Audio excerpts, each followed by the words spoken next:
Okay, so a quick rehash of what we did in class. We're talking about absolute extrema. The biggest point, think Mount Everest in the world.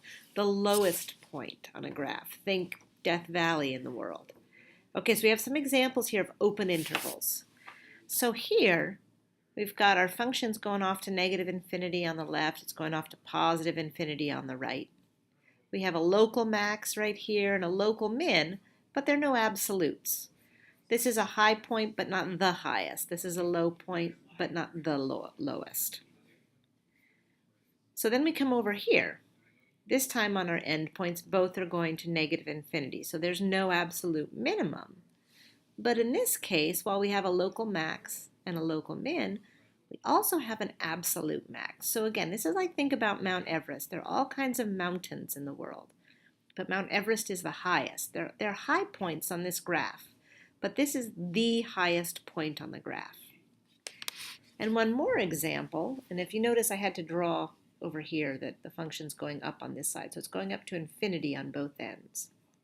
I have a local min, and I have a local max, but in this case, because I'm going to infinity on both ends, I have an absolute min, and it's right here.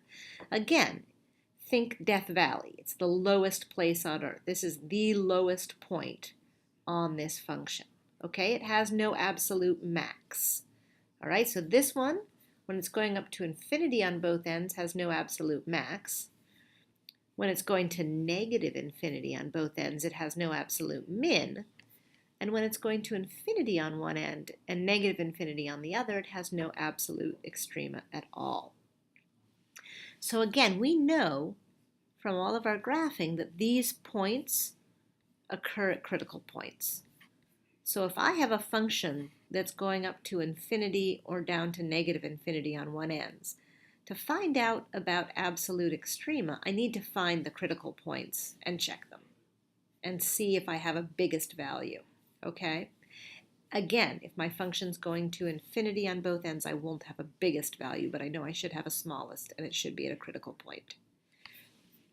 If my function's going to negative infinity on both ends, I know I won't have an absolute min, but I should have an absolute max, and it's going to be at a critical point, so I'll need to check the y values at my critical points.